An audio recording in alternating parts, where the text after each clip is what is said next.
Assalamualaikum warahmatullahi wabarakatuh. Halo guys, perkenalkan nama aku Cindy Maliani. Nama aku Rizda Nuraini Hairunisa. Nama aku Nagita Rafeli Ajeng. Sini kita akan membuat video tentang pemahaman pemilik warung sembako dan counter terhadap pembukuan manual dan dampaknya pada peningkatan kinerja usaha. Selanjutnya, kami akan melakukan sesi wawancara bersama pemilik warung sembako dan counter.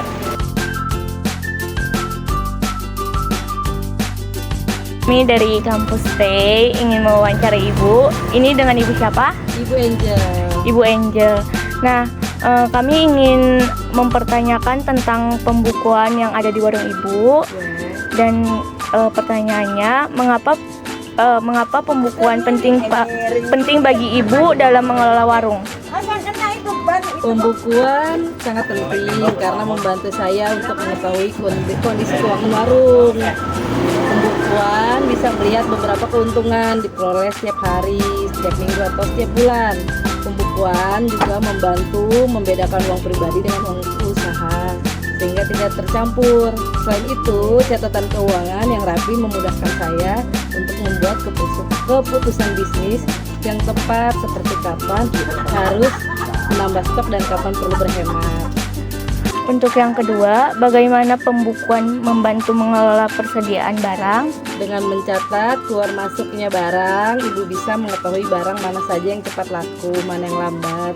Itu membantu saya untuk melihat kehabisan stok barang yang laris atau kurang diminati. Oh, baik Ibu. Dan selanjutnya, seberapa sering mencatat transaksi keuangan? Seharusnya transaksi dicatat setiap hari atau bahkan setiap kali ada transaksi. Untuk warung kecil minimal catat di akhir hari sebelum tutup. Ini penting agar tidak ada yang terlupa dan catatan tetap akurat. Oke Ibu. Dan selanjutnya Ibu, jenis informasi keuangan yang perlu dicatat, informasi apa yang Ibu pakai? Informasi penting sebaiknya dicatat terdiri dari penjualan harian, berapa total uang yang masuk dari penjualan pembelian barang, beberapa uang keluar untuk membeli stok, modal awal, uang yang digunakan untuk memulai atau menambah usaha, utang, uang yang dipinjam untuk usaha, piutang, uang yang belum dibayar pembeli jika ada sistem bond, pengeluaran operasional seperti listrik, air, dan biaya lainnya. Yang terakhir Ibu, kendala dalam membuat pembukuan, kendala yang sering dialaminya apa Ibu?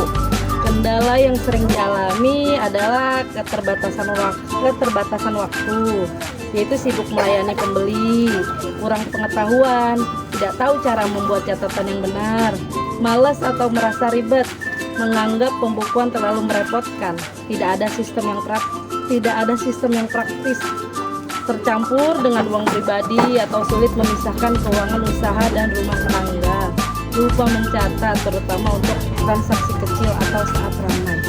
Oke Ibu, terima kasih atas waktunya, sudah selesai. Terima kasih banyak Ibu. Sama-sama.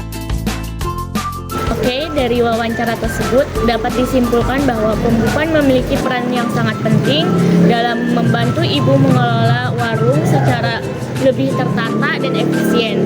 Dengan mencatat pemasukan dan pengeluaran secara rutin, Ibu dapat mengetahui kondisi keuangan usaha, menghitung keuntungan, serta memisahkan uang pribadi dari usahanya.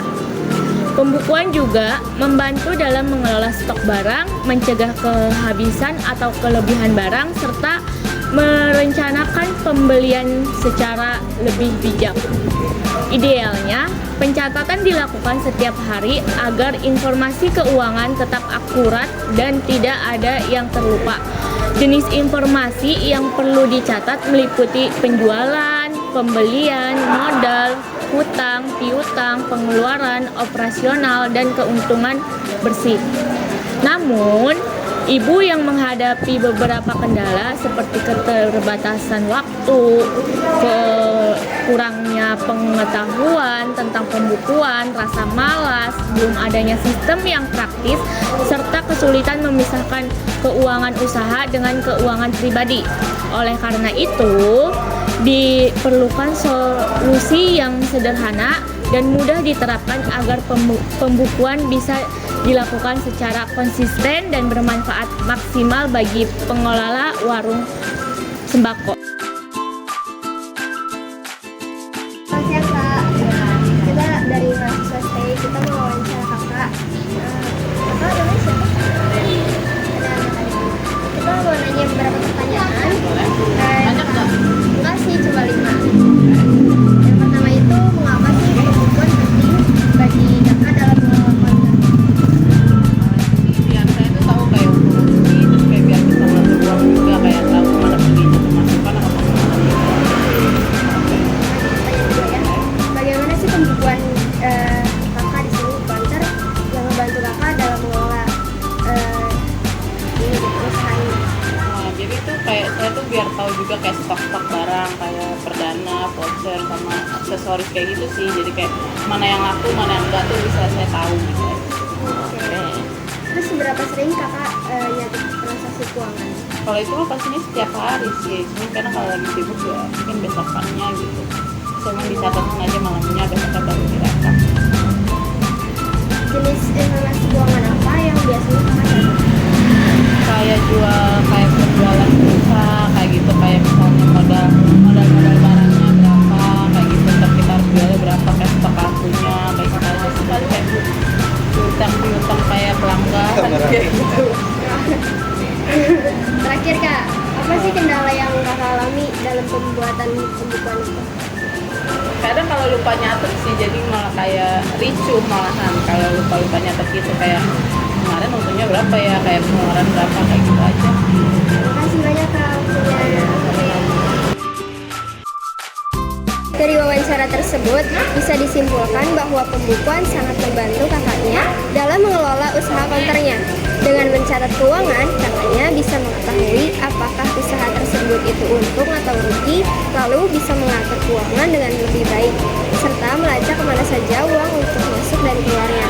Nah, pembukuan ini juga memudahkan dalam mengatur stok barang seperti pulsa, kartu perdana, dan aksesoris, sehingga kita tahu mana saja yang harus ditambah dan mana yang kurang laku. Sebelumnya saya dari kampus T ingin mewawancara Bapak. Bapak dengan Bapak siapa? Yohanes. Tahu? Yohanes. Yang pertama saya ingin bertanya tentang mengapa pembukuan penting bagi Bapak dalam mengelola bengkel. Karena pembukuan itu dapat membantu kita untuk melihat pergerakan harta ataupun dapat menjelaskan pada kita hak dan kewajiban kita, apa yang harus kita penuhi. Ya. Baik, yang kedua, bagaimana pembukuan dapat membantu Bapak dalam mengelola persediaan barang di bengkel? Ya, di sini ada stok gudang yang kita rekap setiap hari. Ya, jadi di situ ada ke input, misalnya ada oli keluar atau ada oli filter keluar, itu langsung kita update. Baik, yang ketiga, seberapa sering Bapak mencatat transaksi keuangan usaha Bapak? Setiap hari. Setiap hari. Oke, yang keempat, jenis informasi keuangan apa yang bisa Bapak catat? Contohnya penjualan modal, hutang piutang, stok barang.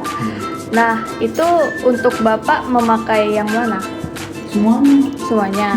Oke, baik. Yang kelima, apa kendala yang Bapak alami dalam membuat pembukuan? Nggak ada, sebenarnya nggak ada apa. Nggak ada kendala apapun. Oke, baik. Terima kasih Bapak. Kesimpulannya adalah pembukuan penting untuk memantau pergerakan harta dan mengetahui hak serta kewajiban. Di bengkel ini, stok barang dicatat dan diperbarui setiap hari, termasuk jika ada barang yang keluar semuanya, transaksi dicatat setiap hari tanpa adanya kendala. Pembukuan dari warung sembako. Nah, pencatatan keuangan atau pembukuan ini sangat mendasar dan manual yang lazim digunakan oleh usaha kecil atau perorangan. Yang pertama itu kita lihat dari sifat dan konteks. Dari sifatnya, ini menggunakan buku kas harian yang dicatat secara manual menggunakan tulis tangan. Sedangkan dari konteks, yaitu pencatatan aktivitas penjualan sembako dan perputaran modal seperti pembelian dan retur barang. Itu terjadi selama periode Juli 2025. Nah, yang kedua, bisa kita lihat dari struktur dan isi laporannya. Yang pertama itu ada tabel kolom, yaitu laporan disusun dalam format tabel yang sangat sederhana dengan 4 kolom utama. Yang pertama tanggal, kedua keterangan, yang ketiga kas masuk atau kas keluar, yang keempat saldo. Yang pertama, tanggal itu mencatat tanggal terjadinya transaksi dari tanggal 1 hingga 31 Juli. Yang kedua, keterangan itu berisi deskripsi singkat dari transaksi itu seperti penjualan sembako, pembelian barang dagang, dan pembelian barang. Yang ketiga ada kas masuk atau kas keluar. Ini berisi kolom untuk mencatat nilai uang masuk atau pemasukan atau uang keluar seperti pengeluaran. Terdapat dua subkolom di sini, yaitu ada kas masuk dan kas keluar untuk memisahkan jenis aliran uang. Yang keempat ada saldo. Nah, saldo ini adalah kolom untuk mencatat sisa uang atau sisa saldo kas setelah setiap transaksi. Ini menunjukkan aliran kas secara real time. Yang ketiga bisa kita lihat dari pola transaksinya. Yang pertama itu penjualan. Penjualan sembako adalah transaksi harian yang konsisten yang menunjukkan aktivitas utama bisnis. Nah, nilai penjualannya bervariasi setiap harinya dari Rp338.000 hingga Rp1.621.000. Nah, pola transaksi yang kedua yaitu pembelian. Transaksi pembelian ini seperti pembelian barang dagang menunjukkan adanya perputaran modal untuk mengisi kembali stok. Ini terjadi beberapa kali dalam sebulan dengan nilai yang signifikan, misalnya Rp837.000 dan Rp14.500. Nah, yang ketiga, pola transaksi retur. Terdapat satu transaksi retur barang dagang pada tanggal 24 Juli yang menunjukkan pengembalian barang dan kemungkinan kas keluar dari bisnis. Bisa kita lihat dari kelebihan dan kekurangannya. Kelebihannya itu, dia lebih sederhana, mudah dipahami, dan tidak memerlukan keahlian akuntansi khusus, serta memberikan gambaran langsung tentang kondisi kas harian.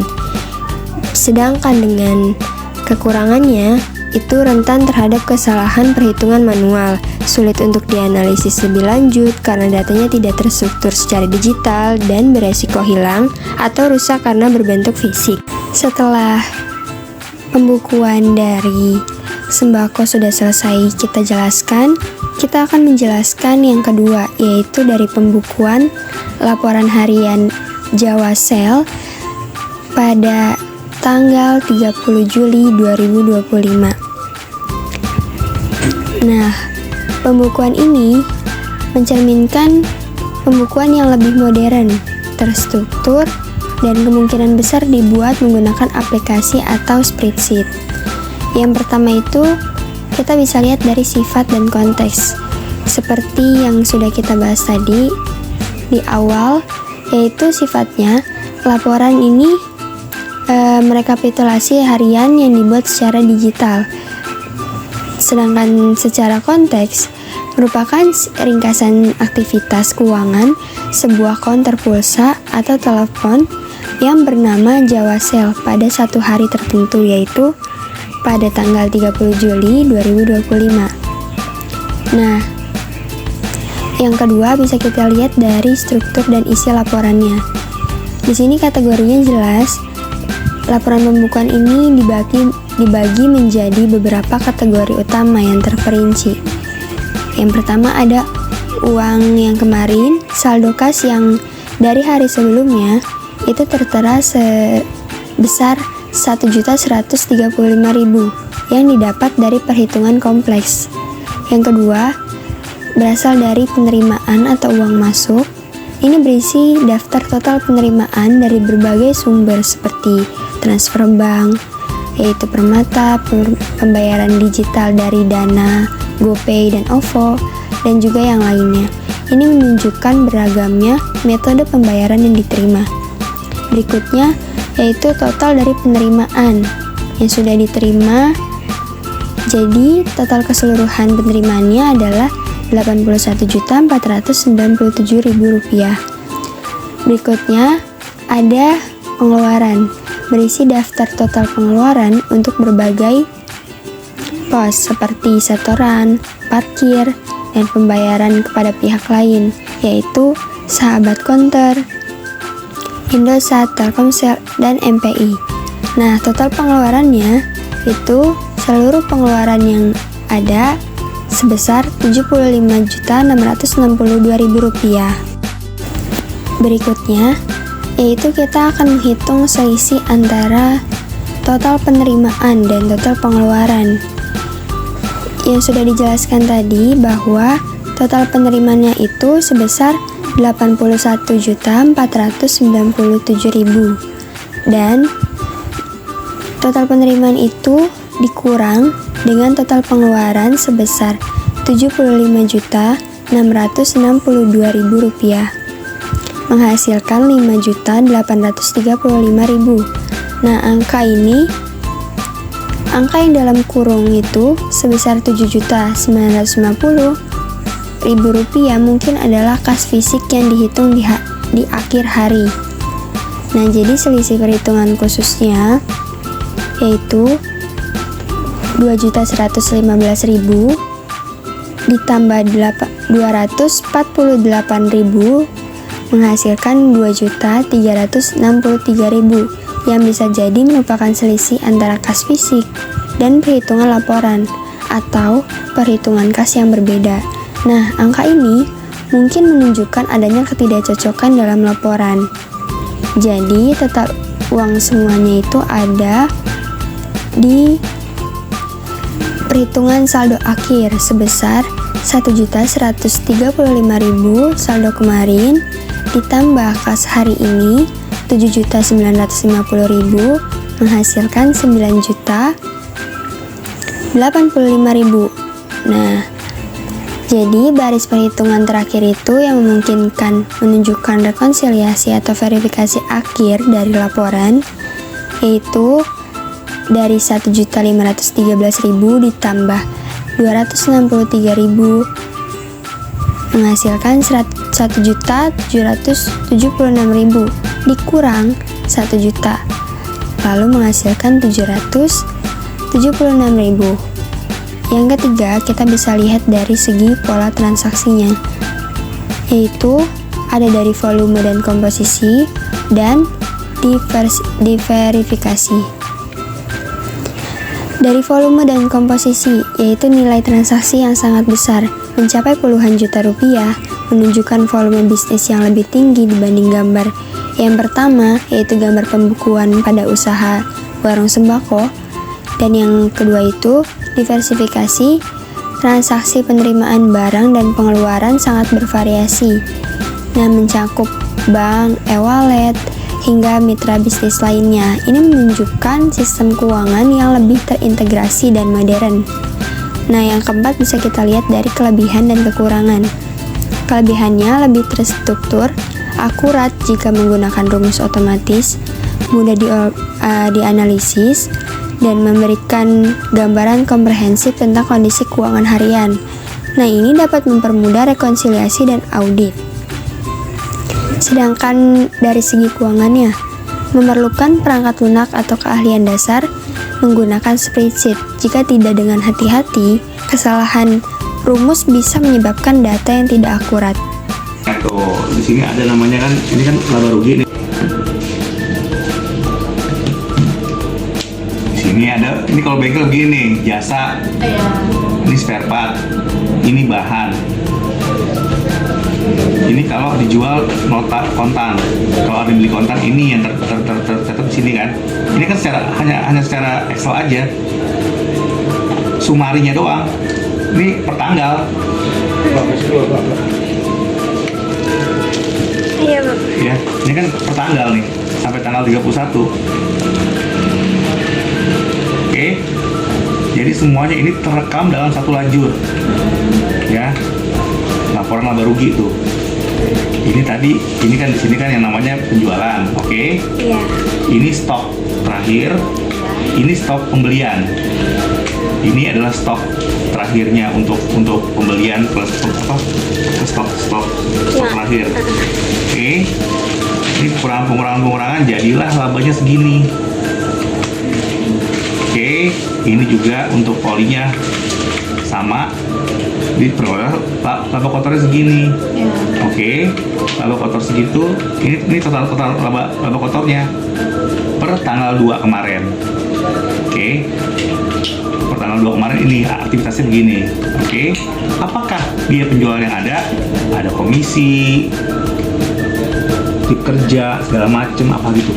Entertainment, angsuran kayak gitu kan. Iya. Peralatan alat batu bengkel, semuanya ada nih, biaya karyawan nih. Setiap hari saya membayar komisi untuk mekanik. Karena kami di sini bagi hasil, bukan gajian. Oke, di sini ada segala macamnya, ada gaji karyawan, ada uang makan dan lain-lain. Ya, ini biaya operasinya nih baru nih. Biaya operasinya belum banyak yang terekap karena kan bayar listrik kayak gitu kan tanggal mendekati tanggal 20. Iya, betul. Ya kan? Iya. Ya udah, baru ada apa nih? Baru ada beli aqua sama beli kopi. Udah, di sini total biayanya tercantum segitu ya kan? Iya. Tadi berapa total laba kotornya? 22. Iya. Total OPEX-nya 12. 22 18 kan? Iya. Segini total operasinya. Jelas gak? Peningkatan usaha warung sembako dan konter dapat memberikan berbagai dampak, baik positif maupun negatif, pada berbagai aspek kehidupan masyarakat. Dampak positifnya: 1. Menciptakan lapangan kerja baru, baik untuk pemilik usaha maupun karyawan. 2. Meningkatkan sirkulasi uang di tingkat komunitas lokal. 3. Memberikan alternatif sumber penghasilan bagi masyarakat. 4. Mendorong pertumbuhan ekonomi mikro dan UMKM. 5. Meningkatkan daya beli masyarakat di sekitar lokasi usaha. Dampak negatifnya: 1. Menciptakan persaingan yang ketat antar pedagang. 2. Resiko penurunan margin keuntungan akibat kompetensi harga. 3. Potensi oversupply jika jumlah warung terlalu banyak di suatu area. Secara keseluruhan, peningkatan usaha warung sembako dan konter cenderung memberikan dampak positif bagi perekonomian lokal. Namun, perlu diregulasi dan perencanaan yang baik agar dampak negatifnya dapat berkurang. Jadi itulah hasil wawancara dari kelompok kami dengan pemilik warung sembako dan konter. Semoga dapat bermanfaat untuk teman-teman semua. Sekian video dari kelompok kami. Terima kasih. Wassalamualaikum warahmatullahi wabarakatuh. Bye. Wawancara dari kelompok kami.